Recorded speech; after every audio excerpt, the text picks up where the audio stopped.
लगभग 400 साल पहले बनाई जाने वाली ये खूबसूरत बिल्डिंग जहां अपने दौर की सबसे बड़ी और सबसे शानदार बिल्डिंग हुआ करती थी, वहीं आज इसको दुनिया का 7वां अजूबा भी माना जाता है। इस आलीशान स्ट्रक्चर को बनाने में 20,000 मजदूरों ने दिन रात खून पसीना बहाया, और वो भी 1 या 2 सालों तक नहीं बल्कि पूरे 22 सालों तक। अगर आज के दौर में इसकी कीमत का अंदाजा लगाया जाए तो संगे मरमर का ये अनमोल मकबरा हैरत अंगेज तौर पे $1 बिलियन यानी 7,500 करोड़ रुपयों से भी ज्यादा महंगा है, क्योंकि इस बिल्डिंग में मुगल आर्किटेक्ट्स ने अपने हुनर की कई ऐसी निशानियां छोड़ी थी जिनकी दुनिया के टॉप इंजीनियर्स भी आज तक तारीफ करते हैं। इस बिल्डिंग को ऐसे डिजाइन किया गया कि जब मेन गेट के पीछे से इसको देखा जाता है तो ये काफी बड़ी लगती है, लेकिन जैसे ही मेन गेट की तरफ बढ़ा जाता है तो ऑटोमेटिकली इसका साइज छोटा होता जाता है। दिमाग को चकरा देने वाली ये कोई पहली ट्रिक नहीं थी जो मुगल आर्किटेक्ट्स ने इस्तेमाल की हो। इसके गिर्द चारों मीनारों को बिल्कुल सीधा खड़ा नहीं किया गया, बल्कि ये मीनार बाहर की तरफ थोड़ा झुके हुए हैं, क्योंकि अगर इनको सीधा खड़ा किया जाता तो दूर से देखने पर ये अंदर की तरफ झुके हुए लगते, जैसा कि इन मस्जिदों में आप देख सकते हैं। इन मीनारों को बाहर की तरफ झुकाने का एक और रीजन भी था, और वो ये था कि खतरनाक अर्थक्वेक की सूरत में अगर ये मीनार गिरे भी तो ये बाहर की तरफ गिरकर ताजमहल पर एक आंच भी ना आने दे। लेकिन आखिर माजरा क्या था कि इसको बनाने वाले किसी सूरत में इस पर एक खराश भी बर्दाश्त नहीं कर सकते थे। ताजमहल के वो कौन कौन से राज थे जिनको 400 साल पहले छुपाने की कोशिश की गई थी, और जब उस दौर में कंक्रीट या स्टील ही नहीं हुआ करता था तो आखिर इस आलीशान मकबरे और इस पर मौजूद 40 मीटर ऊंचे डूम को कैसे बनाया गया, ये सब और इससे भी ज्यादा आप जान सकेंगे आज की इस स्पेशल वीडियो में। नाजरीन, ये मामला स्टार्ट हुआ था सन 1607 में, जब इंडिया और पाकिस्तान के इस खित्ते में मुगल एम्पायर का होल्ड हुआ करता था। इस दिन मुगल शहंशाह का सबसे छोटा बेटा शहाबुद्दीन मोहम्मद खुर्रम 15 साल का हो चुका था, और उसी की सेलिब्रेशन के लिए आगरा फोर्ट में एक आलीशान पार्टी रखी गई थी। खुर्रम मुगल शहंशाह को सबसे ज्यादा अजीज था, इसी वजह से इसके हर जन्मदिन पर इसको हीरे जवाहरात और सोने से तोला जाता था, यानी जितना वजन शहजादे खुर्रम का होता था उतना ही खजाना इसके नाम कर दिया जाता था। लेकिन इस जन्मदिन पर कुछ और भी खास होने वाला था। मुगल शहंशाह ने शहजादे खुर्रम की शादी अपने एक वकील की बेटी के साथ कर दी, जिसको मुमताज महल के नाम से जाना जाता है। मुमताज और खुर्रम को पहले दिन ही एक दूसरे से बेइंतहा मोहब्बत हो चुकी थी, और उस वक्त ये किसी को भी मालूम नहीं था कि इस मोहब्बत का बोलबाला हमेशा के लिए रहने वाला है।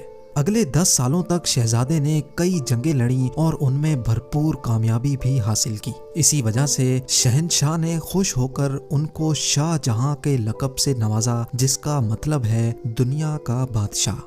शाहजहां की टोटल 6 बीवियां थीं जो आगरा फोर्ट के हरम में ही रहती थीं। इन 6 में से शाहजहां सबसे ज्यादा मोहब्बत मुमताज से करते थे, और यही वजह थी कि उनका ज्यादातर वक्त मुमताज महल के साथ ही गुजरता था।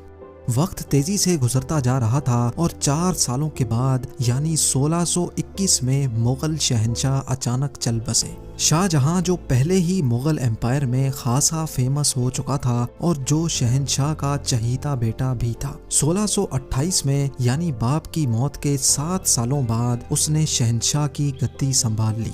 पूरी मुगलिया सल्तनत अपने नए शहंशाह से बेहद खुश नजर आती थी। ये वो पीरियड था जब मुगल एम्पायर अपने पूरे उरूज पर थी, यानी पूरे इंडिया पाकिस्तान के साथ साथ अफगानिस्तान के भी कई हिस्सों में मुगलिया सल्तनत का राज हुआ करता था। सारे फैसले शाहजहां खुद करता था, जबकि मुमताज महल पीछे रहकर शाहजहां को मशवरे दिया करती थी। लेकिन किसी को भी इस बात का इल्म नहीं था कि ये खुशियां अनकरीब मातम में बदलने वाली हैं। गद्दी संभाले अभी 1 ही साल गुजरा था कि एक बार फिर से मुगल एम्पायर को दुश्मनों का सामना करना पड़ा। अगले 2 साल जंग चलती रही और शाहजहां को इस जंग में भी भरपूर कामयाबी नसीब हुई। लेकिन शाहजहां अभी इस कामयाबी का जश्न मनाते कि उनको एक अफसोसनाक खबर से आगाह किया गया। मुमताज महल, जो कि शाहजहां के 14वें बच्चे को जन्म दे रही थी, उसकी हालत बिगड़ गई और 17 जून सन 1631 को वो ना चाहते हुए भी इस दुनिया से चल बसी। पूरी मुगलिया सल्तनत का जश्न देखते ही देखते मातम में बदल गया। ये खबर जो शाहजहां पर आग बनकर गिरी थी, उसने तो जैसे इनकी दुनिया ही खत्म कर डाली। शाहजहां की सबसे पहली मोहब्बत और उनकी सबसे अजीज बीवी मुमताज महल इस दुनिया से रुखसत हो चुकी थी। कहा जाता है कि इस गम की परछाई ने शाहजहां को काले अंधेरों में धकेल दिया था। अगले 8 दिनों तक उन्होंने कुछ नहीं खाया और अगले 2 सालों तक ना कोई मौसीकी सुनी और ना ही परफ्यूम लगाया। मुमताज महल ने मरने से पहले एक आखिरी ख्वाहिश की थी। वो चाहती थी कि उनकी कब्र दुनिया के सबसे खूबसूरत मकबरे में बनाई जाए। इस टास्क को और मुमताज महल की आखिरी ख्वाहिश को पूरा करने के लिए शाहजहां ने अपनी सारी दौलत और पूरी जिंदगी वक्फ करने का इरादा कर लिया। मुमताज के गुजरने के 6 माह बाद यानी 1632 में ही ताजमहल की कंस्ट्रक्शन का काम शुरू कर दिया गया। करीब 20,000 से भी ज्यादा मजदूर, पत्थर तराश और कारीगरों को पूरी सल्तनत से इकट्ठा किया गया। लश्करों के लश्कर शाहजहां के हुक्म पर आगरा बुलवा लिए गए थे। क्योंकि मुमताज की कब्र यमुना रिवर के बराबर में मौजूद थी, इसी वजह से इस जगह पर दुनिया की सबसे खूबसूरत बिल्डिंग बनाना काफी मुश्किल टास्क था। रिवर के किनारे जमीन काफी सॉफ्ट होती है और अगर यहाँ खुदाई का काम किया गया तो पानी का बहाव ताजमहल की फाउंडेशन को भी नुकसान पहुंचा सकता था। इस मसले से निपटने के लिए मुगल इंजीनियर्स ने यहाँ सबसे पहले जमीन के अंदर कई कुएं खुदवाना शुरू किए। मजदूर ये कुएं तब तक खोदते रहते जब तक खुश्क जमीन नजर ना आ जाती थी। इन कुओं को पत्थरों और गारे से भरा गया और फिर उसके ऊपर पत्थरों के बड़े बड़े कॉलम्स खड़े किए गए। इस सारे काम को अंजाम देने के लिए मजदूरों के साथ साथ हाथियों की एक बहुत बड़ी फौज को भी इस्तेमाल किया गया। मुगल इंजीनियर्स की ये ट्रिक काम कर चुकी थी और अब एक ऐसी मजबूत फाउंडेशन तैयार थी जो नरम जमीन पर भी फौलाद बनकर खड़ी थी। फाउंडेशन के बाद अब बारी थी एक ऐसे बिल्डिंग डिजाइन की जो आज से पहले किसी ने भी ना देखा हो। एक ऐसा डिजाइन जो पिछले सारे रिकॉर्ड तोड़ डाले। ताजमहल के डिजाइन का आइडिया शाहजहां ने अपने बाप दादा के मकबरों से लिया था। बाप के मकबरे से मीनारों का आइडिया लिया गया, दादा के मकबरे से बिल्डिंग कोर का आइडिया लिया और अपने अंकल के मकबरे से डोम का आइडिया लिया था। और जब इन सबको कंबाइन किया गया तो एक शानदार और आलीशान डिजाइन उभर कर सामने आया। बिल्डिंग के स्ट्रक्चर को बनाने के लिए लाखों नहीं करोड़ों ईंटें मौके पर ही बेक की गई। ये सब इतना आसान नहीं था और इसमें लातादाद पैसे भी बहाए जा रहे थे। हर गुजरते दिन शाही खजाना तेजी से खाली होता जा रहा था, लेकिन शाहजहां को किसी चीज की परवाह नहीं थी। बस उनको ये काम हर कीमत पर कंप्लीट करना था। कहा जाता है कि ताजमहल की कंस्ट्रक्शन में इतने ज्यादा लोग लगाए गए थे कि इनकी वजह से आसपास के इलाकों में खाना पीना खत्म हो गया था। 20,000 मजदूरों और कारीगरों की डिमांड पूरी करने के लिए शाहजहां ने आसपास के तमाम इलाकों से अनाज आगरा मंगा लिया था। कई सालों की मेहनत के बाद बिल्डिंग का स्ट्रक्चर कंप्लीट हो चुका था और अब बारी थी इसको संगे मरमर से सजाने की। ये संगे मरमर आगरा से 400 किलोमीटर दूर राजस्थान से मंगाया जाना था, क्योंकि यहाँ का मकराना मार्बल आज तक दुनिया का फाइनेस्ट मार्बल माना जाता है। शाहजहां ने ताजमहल के लिए पूरा मकराना मार्बल रिजर्व कर लिया था, यानी जब तक ताजमहल की डिमांड पूरी नहीं हो पाएगी तब तक किसी को भी ये मार्बल खरीदने की इजाजत नहीं थी। 1000 हाथियों की मदद से हजारों टन वजनी मार्बल राजस्थान से आगरा मंगाया गया। ताजमहल का ये खूबसूरत डोम इतना बड़ा है कि इसका अंदाजा सिर्फ आंखों से देखकर ही लगाया जा सकता है। आजकल इस तरह के डोम बड़ी आसानी से स्टील स्ट्रक्चर पर बनाए जा सकते हैं, लेकिन 400 साल पहले 40 मीटर ऊंचे डोम को बनाने में उनके पास सिर्फ पत्थरों का ही सहारा था। इस डोम को बनाने में मुगल इंजीनियर्स ने जो स्ट्रेस कैलकुलेशन की थी उसकी आज के इंजीनियर्स भी बहुत तारीफ करते हैं। ताजमहल की फिनिशिंग के लिए इसको पीटरा डूरा या परचिनकारी से डेकोरेट किया जाना था। पेट्रा डूरा एक ऐसी कलाकारी को कहा जाता है जिसमें कीमती पत्थर को मार्बल के अंदर तराश कर लगाया जाता है।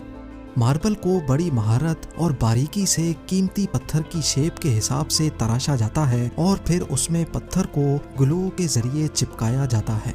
ताजमहल पर इस्तेमाल होने वाली ग्लू कोई आम ग्लू नहीं थी। काफी रिसर्च और लेबोरेटरी टेस्ट के बाद मालूम पड़ा कि ये ग्लू शीरा, लेमन जूस और संगमरमर पाउडर को मिलाकर बनाई जाती थी। वही सेम ग्लू आज भी ताजमहल की रेनोवेशन के लिए इस्तेमाल की जाती है। ताजमहल की खास बातों में एक बात यह भी है कि ये दिन में 4 मर्तबा अपने रंग बदलता है। सूरज निकलने से पहले ये बिल्कुल ब्लैक शेड देता है, सूरज निकलने के बाद ये लाइट येलो और पिंक शेड देता है, जबकि दोपहर के वक्त ताजमहल की खूबसूरती का नया रुख देखने को मिलता है। नीले आसमान पर जैसे मोती चमक रहा हो और सनसेट के वक्त ये पूरी बिल्डिंग गोल्डन कलर की दिखाई देती है। पूरे 22 सालों के बाद सन 1654 में ताजमहल की कंस्ट्रक्शन का काम मुकम्मल कर लिया गया। शाहजहां अपनी बेगम की याद में दुनिया का सबसे खूबसूरत मकबरा बनाने में कामयाब हो चुका था। शाहजहां ने इस आलीशान इमारत का नाम अपनी पसंदीदा बीवी की याद में ही रखा। मुमताज महल से इसका नाम ताज महल रख दिया गया। हर साल शाहजहां मुमताज की बरसी पर यमुना रिवर के जरिए ताजमहल पर जाया करते थे। ये ताजमहल की ऐसी एंट्रेंस थी जिसको सिर्फ शाही खानदान के लिए ही बनाया गया था। इस एंट्रेंस की दीवारों पर दिलकश नक्काशी का काम किया गया था जो शायद सिर्फ शाही आंखों के देखने के लिए ही किया गया था। शाहजहां का ये महंगा तरीन प्रोजेक्ट कंप्लीट तो हो चुका था, लेकिन इसने मुगलिया सल्तनत को तबाही के किनारे पर ला खड़ा किया। 4 सालों के बाद यानी 1658 में शाहजहां और मुमताज के अपने ही बेटे ने शाही तख्त उलट दिया और खुद मुगल एम्पायर का शहंशाह बन गया। शाहजहां जो पिछले 30 सालों से इस तख्त पर राज कर रहे थे, उसको कैदी बनाकर आगरा फोर्ट में ही बंद कर दिया गया। सिर्फ एक फैसिलिटी ऐसी थी जो शाहजहां को दी गई और वो ये थी कि जिस कमरे में उसको बंद किया गया था उसकी खिड़की से वो ताजमहल को देख सकते थे। 8 साल कैद में रहने के बाद 74 इयर्स की एज में शाहजहां भी इस दुनिया को अलविदा कर गए। शाहजहां का अब मुमताज से दोबारा मिलने का वक्त आ चुका था और उनको ताजमहल में ही दफन कर दिया गया। उम्मीद है ज़ेम टीवी की ये वीडियो भी आप लोग भरपूर लाइक और शेयर करेंगे। आप लोगों के प्यार भरे कमेंट्स का बेहद शुक्रिया। मिलते हैं अगली शानदार वीडियो में।